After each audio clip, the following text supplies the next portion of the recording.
निर्व्यापक मुनि पुंगव श्री सुधा सागर जी महाराज सत्संग के सानिध्य में मध्य प्रदेश के सागर स्थित भाग्योदय तीर्थ पर प्रतिदिन जिज्ञासा समाधान कार्यक्रम का आयोजन हो रहा है, जहां सभी गुरु भक्त मुनिश्री के मुखारविंद से अपनी जिज्ञासाओं का समाधान प्राप्त कर रहे हैं।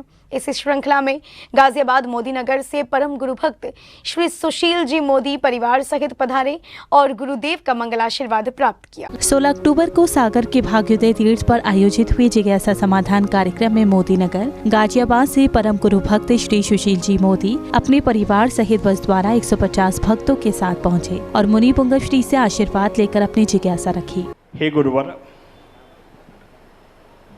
जिज्ञासाएं दो हैं। एक तो बड़ी जनरल सी है कि हम नवकार मंत्र का पाठ करते हैं, पंच परमेष्ठी को हमेशा याद करते हैं। कभी से हमेशा से मन में एक जिज्ञासा है कि नमो अरिहंताणम और नमो सिद्धाणम।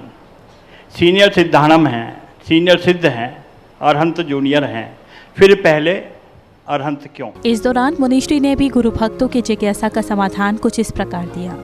क्योंकि सिद्ध भगवान हमारे उपकारी नहीं है। पूजा में उपकारी की मुख्यता होती है, छोटे बड़े की मुख्यता नहीं होती। पदों में कौन छोटा है बड़ा है ये ध्यान रखा जाता है, लेकिन जब उपकारी उपासना की जाती है तो उपासना में भक्ति में छोटे बड़े का ध्यान नहीं रखा जाता। ये देखा जाता है हमारा उपकारी कौन है, किसने हमारे ऊपर उपकार किया है। तो हमारे सारे संसार के उपकारी अरहंत भगवान हैं। हम सिद्धों को जान ही नहीं सकते थे, हमें अरहंत ने ही बताया है कि सिद्ध भगवान होते हैं। तो हम तो अरहंतों के पास पहुँचे तो पहला नमस्कार तो अरहंतों को हो गया। उन्होंने कहा कि सिद्ध भी होते हैं तो हमने दूसरी बार सिद्धों को कर लिया। इसलिए ये उपासना मंत्र कहलाता है। मंत्रों के भी अलग अलग भेद होते हैं। एक साधना मंत्र होता है, एक उपासना मंत्र होता है।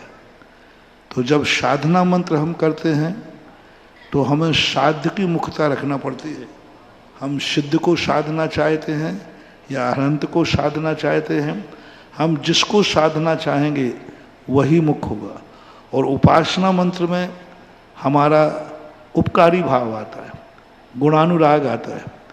तो उपकारी भाव में जब आते हैं तो अरहंत भगवान हमारे सबके प्रथम उपकारी होने से उनको प्रथम वंदना की गई है। इसके बाद श्री सुशील जी मोदी ने बताते हुए कहा कि वह कितने वर्षों से मुनि पुंगव श्री से जुड़े हुए हैं और अपने मनोभाव प्रकट किए। मैं परम पूज्य गुरुवर से 1995 में पहली दफ़ा मिला था, जब उनके पहली दफ़ा मैंने पदमपुरा में दर्शन किए थे। और 1995 से थोड़ा थोड़ा भावनाओं में गुरुवर के प्रति श्रद्धा बनती रही, धीरे धीरे श्रद्धा बनती रही। गया भी जाता भी रहा, पर इतना रेगुलर नहीं था। 1999 में जब सांगानेर में परम पूज्य गुरु सुधा सागर महाराज ने सांगानेर में मूर्तियाँ निकाली थी, जो सांगानेर के भूगर्भ के चैत्यालय में विराजमान है। जब गुरुवर उन मूर्तियों को लेकर आए थे, तब मुझे भी शायद प्रकृति का ही आदेश था कि मुझे कुछ लोगों की तरफ से ज़रूरी किया गया कि मैं जाऊं, सांगानेर जाऊं। और सांगानेर में गुरुवर के दर्शन करने के बाद और गुरुवर का आदेश जो मिला, और मैं शायद ही चक रहा था, जो भी गुरुवर का मुझे आदेश मिला था। कुछ समस्याएं थी इस कारण से, परंतु गुरुवर का आदेश मिला और साथ में ये भी कह दिया गया कि नहीं कर ले, हो जाएगा सब। सो वो दिन और आज का दिन, दिनों दिन गुरुवर के आशीर्वाद से मुझे उन्नति होती रही मेरी।